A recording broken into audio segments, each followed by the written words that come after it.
Welcome to the Heart-Led Business Show, where compassion meets commerce and leaders lead with love. Join your host, Tom Jacobs, as he delves into the insightful conversations with visionary business leaders who defy the status quo, putting humanity first and profit second.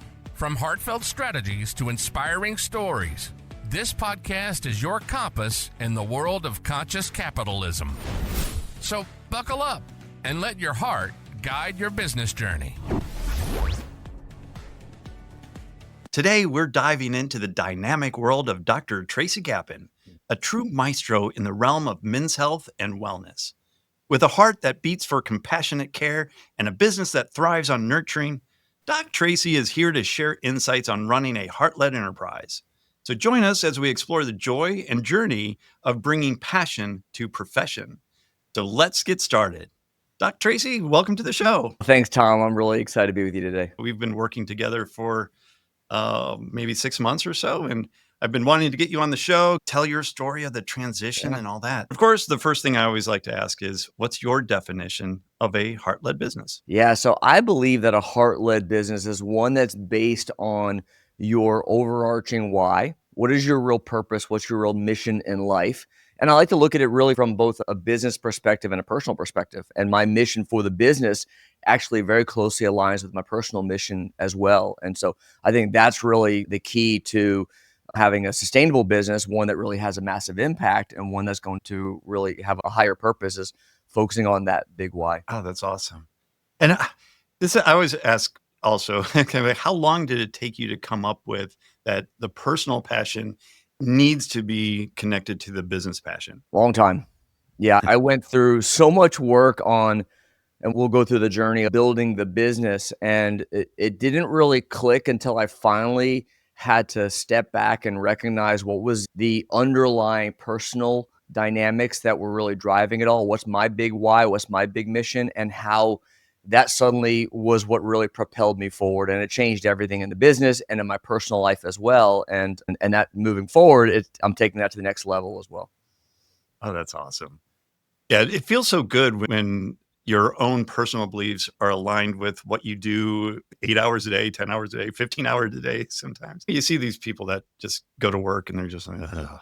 It makes me sad. So tell us about your backstory. You started as a urologist, but you tell us. So I was a board certified urologist for about 25 years. I ran a very busy practice. I was a partner in a 5-man group, high volume grinding. I would see as many as 50 patients a day. And then I go to the hospital and do a couple cases in the operating room, on call nights and weekend. And it was a grind for the first few years. I loved it. I was very passionate about it. And I spent decades just getting to that point as well, going through all of the education from college and medical school and residency training.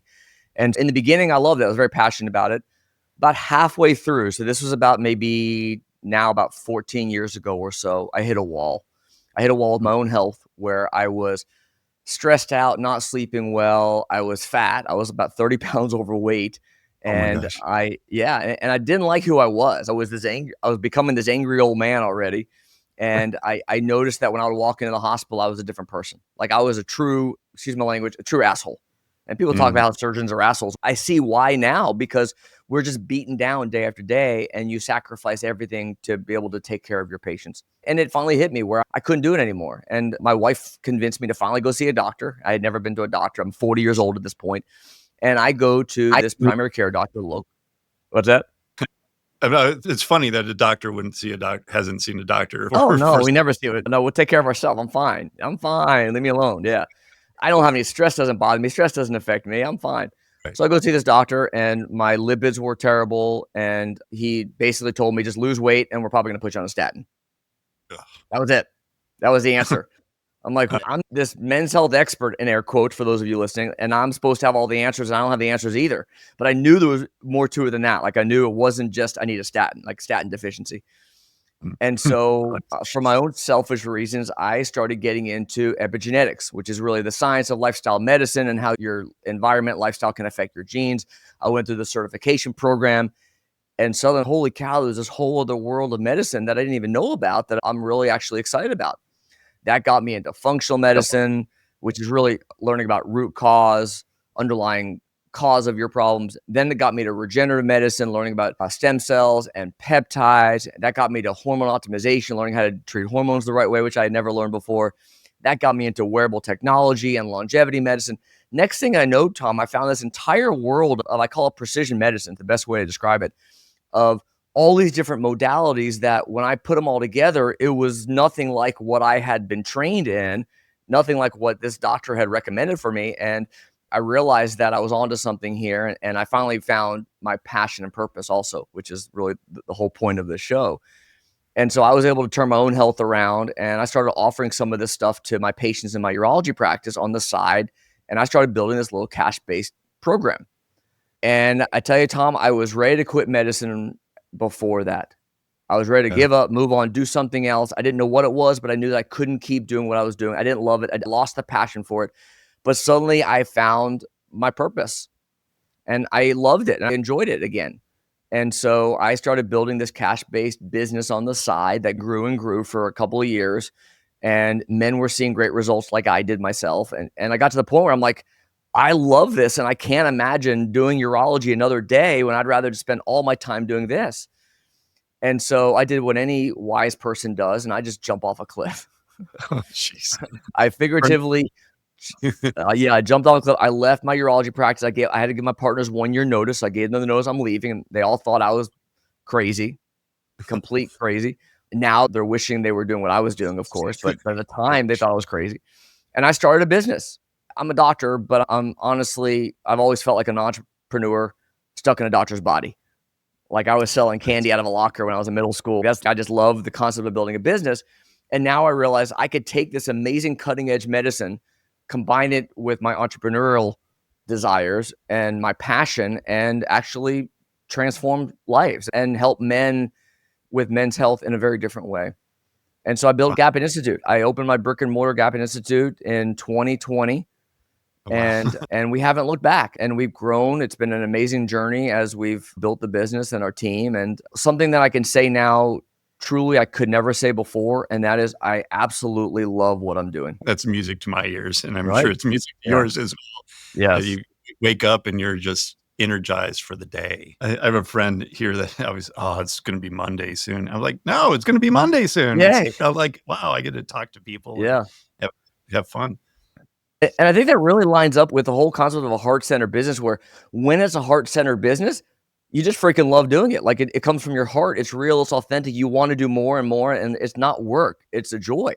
And so I think that goes along with everything you're doing here with heart-centered business. Yeah.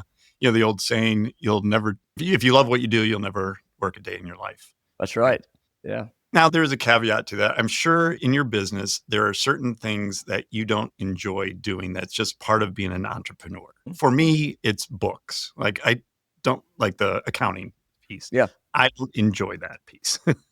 What areas of the business did you struggle with in terms of getting your head around doctor to entrepreneur?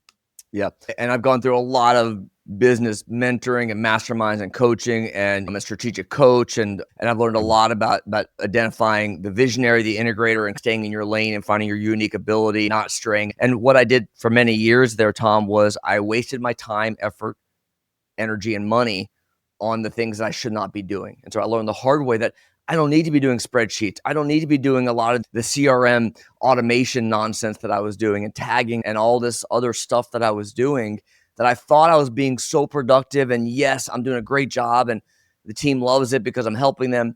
But in reality, I was really holding the business back because I was not really focused on what my unique ability is to help drive the business forward. And so that's been a big transformation for us as I've been able to stay in my visionary lane, so to speak.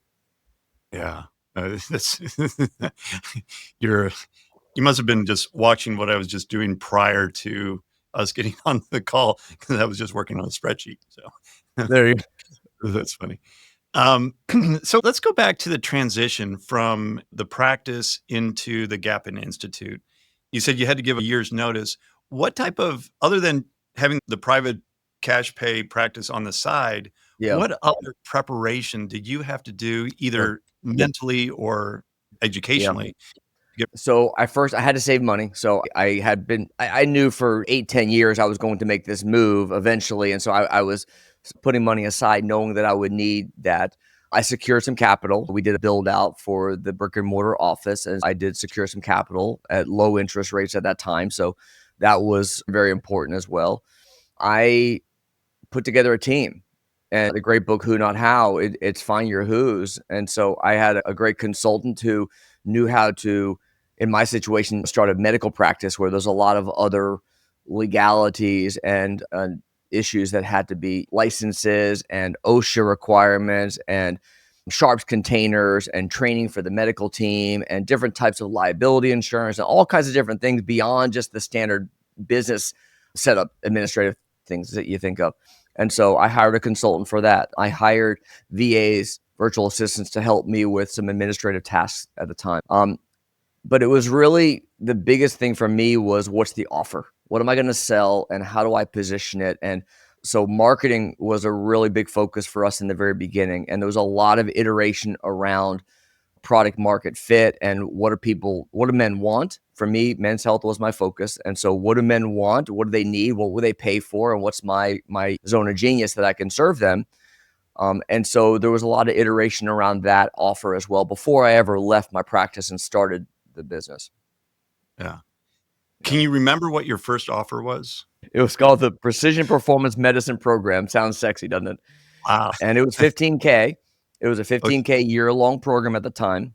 And I remember the first guy who signed up, I was like, oh my God, someone just gave me cash. Someone just actually, before then I was like, I don't know if people are going to pay cash for this. And all the masterminds I was in, they were telling me you got to put high ticket and people will pay. I'm like, I don't think this is going to work. I was doubting it. And then that first guy made the payment. And I'm like, holy cow, it was like all the limiting beliefs were just shedding away. And that was the beginning of a long journey, was that first guy who bought in. And I think he bought into me as a human being, as a person, as a doctor, with my credibility, with my authenticity. I was who I am. I didn't try to be someone else. And it came from a place of, look, this is what you know me as a urologist. This was a patient in my practice. You know me as a urologist, but you also know now all the stuff that I've learned, and you see me personally, how I've changed. And I want that. Yeah. And that was, again, heart-centered business. It came from me as a person. And that's what I think really propelled us. Oh, that what a great story too. And having that big first sale, just like you said, melts away all of those limiting beliefs. Definitely. I had the same experience where in my fitness business, I was selling like 10 sessions at a time. Finally hired a consultant after 6 months of failing and sold a 100-session package for the first time, a $5,000 package. And I was like, oh my gosh, somebody can, what? For personal training? Are you crazy? What other iterations have you had to go through then in terms of that offer and making sure that it's repeatable, it is expandable and scalable ultimately? Yeah. So in the beginning, it was all me. And so that was a real problem. I identified that as a problem, but I didn't know how to initially address that. So it was all me. Every program was through me. I was the doctor. I was the bottle washer. I was the dishwasher, they say. I was everything. I had my nurse as my administrator helping me as well. I hired a marketing assistant who is still with me to this day. Those two first employees are still with me as my main leaders. You know them personally on the side. Yeah. And in the beginning, it was just me learning how to serve the client first, just create outcomes first. Because before I can start to hand this off to other people, I had to prove that it worked. I had to know that it worked, and I had to really iterate until I found what is the perfect combination. So we tried different durations of the program, different bundles of what's included, what's not. And it was a constant iteration of looking at the cost of goods, looking at the transformation. People say people are buying the transformation, not buying how you get there necessarily. And so a lot of it was overcoming my limiting beliefs of what people will pay. And every time I would lower the price, which was the wrong move, the mistakes that I made along the way, I realized I got the wrong clients. I got the people I didn't want. I got the people with the discount shoppers. And those were not the clients who were really, truly bought in. And I went through this one coaching program, and one of the quotes that I learned from that is, the transformation happens when someone enrolls in your program. Everything from there on is technically gravy. Once they commit and make that transformation, that's the big shift. It's the mindset around they're committing to doing what you're offering. And so for me, that was a really big part as well. Yeah, getting clear on the deliverables was not so much important as that actual transformation that we provide. Awesome. And how quickly did you grow? So you're basically 5 years in, right now. Mhm. So that first year, second year, Yeah. like what was the trajectory of the business at that point? Yeah. The first year was great actually because I had a book of business already. I brought in some business from my practice. I'd already built that business. And then I brought in a nurse practitioner who had her own book of business as well. So the first year was great. And then we Mhm. hit a plateau. Year 2 was actually tougher because we hit a plateau where suddenly I'm like, the patients I brought with me are not the ones that are going to stay. It was the wrong avatar, the wrong kind of client, and we had to start to pivot and refine our offer and refine the messaging.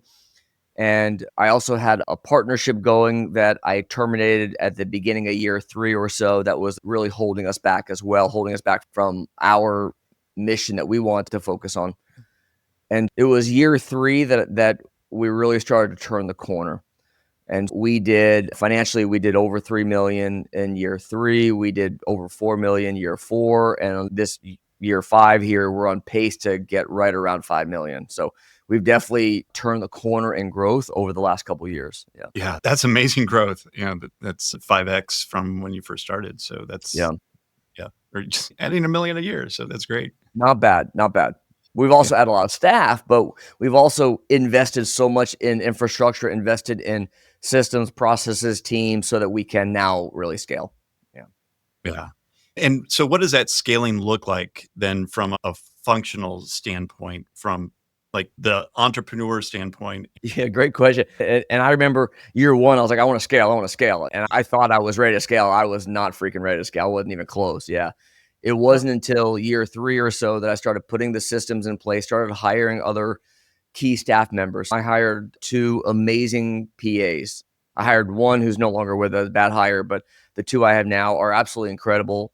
And they allowed me to train them on the medical side and then step on to bigger issues. I Okay. hired functional medicine trained coaches who provide the lifestyle coaching, functional medicine part of things so that I can really step away from that as well. And so those key hires were really critical for me to be able to scale. And more importantly, building the playbook, the manuals, the SOPs for them to do their part of the program so that I knew it was now a replicatable process, a system. Every client coming in had the same experience. And that was really the key before I could ever think of scaling. Yeah. So then it was like, okay, now we want to build a bunch of Gap Institutes. We've figured out how to do this. We've hired the right team. We have our accountability chart. We have all of our SOPs. We have the staffing. We're ready to go. Let's scale. Let's go. But I realized that it was still dependent on me.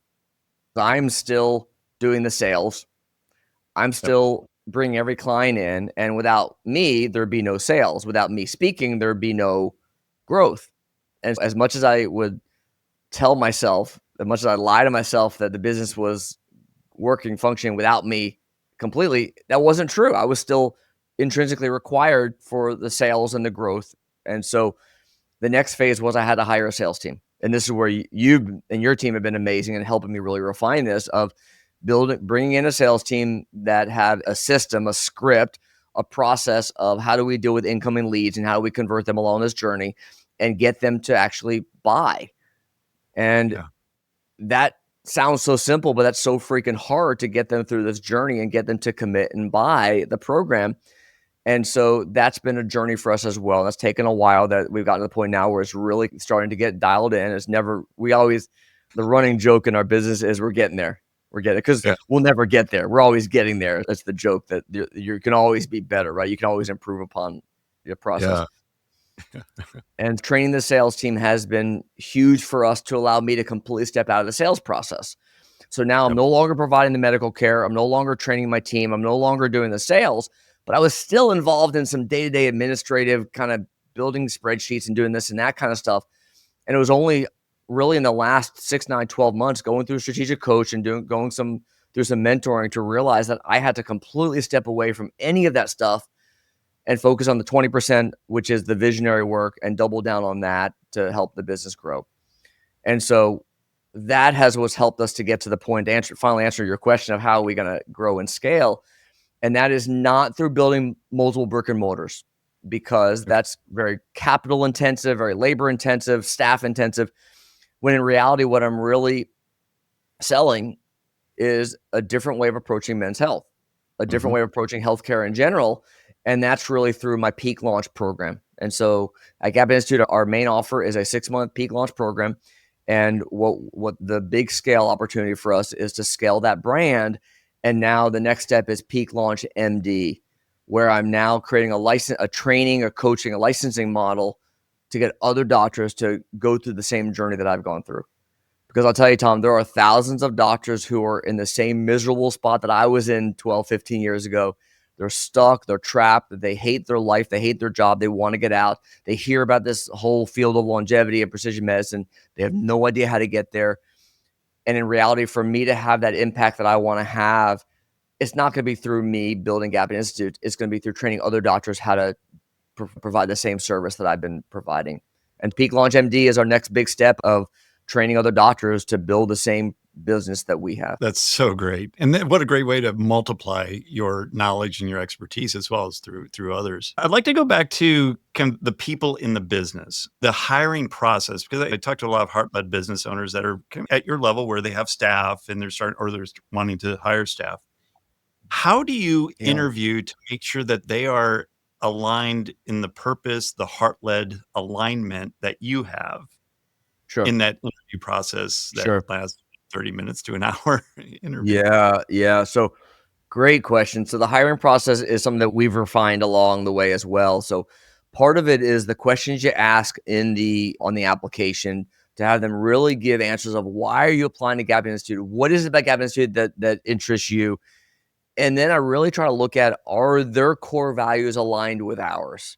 And so I don't tell them our core values, but we ask them questions to really find out if they're aligned with our core values before we ever go beyond that. And we want to make sure that they're going to fit our culture. They're going to fit into our core values and that they really belong as part of our team as a good fit. And I'll tell you, we've made a lot of mistakes along the way. We've made a lot of bad hires where they sounded good on paper, like, yeah, we can train and they can fit, and they were horrible. And so I've learned the hard way how the heart center business, the core values and culture has to come first before anything else. I like the philosophy of hire slow, fire fast. 100%. I just said that an hour ago before this podcast interview. Absolutely.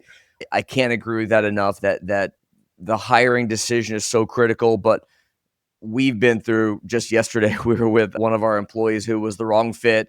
And I knew for a long time, but this is me being the visionary, staying away from the hiring and firing role that my team has, that when you know they're a bad fit, get rid of them as fast as you can because they're just holding you back. And a lot of it comes from fear. Oh my God, what are we going to do without that employee? What are we going to do that?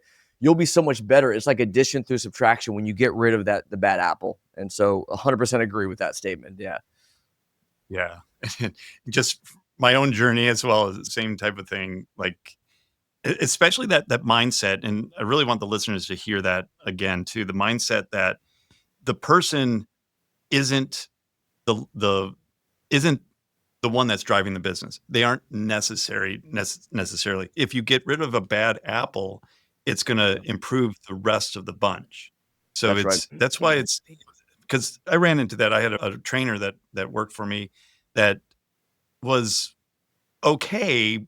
It wasn't to a point where it was just like really kind of bad, but then it was like, why are we putting up with this? And some of the coming in late and not doing everything that he was supposed to doing. And I was just like, no, because, if I get rid of them now, I'm going to have to get back onto the floor and start to train. Yeah. And you get rid of somebody like that, the universe hears it, opens up a space, and the next new hire comes in who's much better anyway. So, yeah. And I've had the philosophy that you can train content, you can't train character. That someone can be trained for, and that doesn't hold true for everybody. I failed there as well. Where one of my coaches, amazing human being, amazing man, amazing person, the training part of it failed, and so that doesn't hold true for everybody. But in general, character first, and you can train them how to do whatever position for the most part that you're trying to get them to do. Yeah, that's what I told my staff when I've put all the hiring onto my staff, and I told them, you can train somebody how to make a phone call, how to do all this. You can't train personality. Yeah, that's right. It's built in. Yeah. Yeah. The other part of that I think is really important is and we've learned this the hard way as well, is that every position in the company, doesn't matter who it is, what they're doing, you need to have metrics to how do you measure their productivity, their performance, their efficiency, and are they actually achieving a job the right way? And so we've working with you, we've learned a lot on how do we refine that. We're continuing to improve that as we go, of measuring performance of every employee to be sure that they're really providing the outcome that you want. Yeah, that's great. And that keeps them aligned as well and feeling good about performing when they have those key performance indicators. Yeah. Well, cool. Tracy, I can't believe that the time has flown by. It's been such a great conversation, and hearing your advice as well, and your rise out of traditional medicine and into your precision medicine that you're doing now it's been great to listen to and to witness as well. So thank you so much for being on the show. But also, how can people learn more about the Gapin Institute and all the great stuff that you're doing? Thanks so much. And first of all, I just want to comment, you've been amazing with my team on the sales side, the sales training and everything that you do behind the scenes as well. So kudos to you and all the amazing work that you're doing as well, Tom. So just want to honor you before I answer that. So yeah, you can check out our website is gapininstitute.com. That's GAPIN institute.com. And I have a number of gifts for the listeners. If you go to gapininstitute.com/launch, you're going to get a free copy, a digital copy of my best-selling book, Mel 2.0. You'll get a copy of our Ultimate Peptide Guide and a bunch of other great gifts there. More importantly, what you can see is when you're running a business, how do you attract leads from whenever you talk? And so we have this, from the business side, you guys will see that not only are these great, valuable pieces of content, but they now attract my audience. They opt in, and now I can continue to nurture those leads and hopefully get them down the sales process. And use this opportunity for anyone out there running a business to see how we use this in our sales funnel. Yeah, that's great. Awesome. And I definitely need to read your book. So I'm going to grab a copy of that. Awesome. And so thank you again for being on the show, taking your time out of your busy schedule. I really appreciate it. And I know our listeners probably got a lot of value out of today. Appreciate you, Tom. Thank you. Of course. And thank you, listeners, for tuning in and watching the show today. I really appreciate it. And I know Doc Tracy appreciates it as well.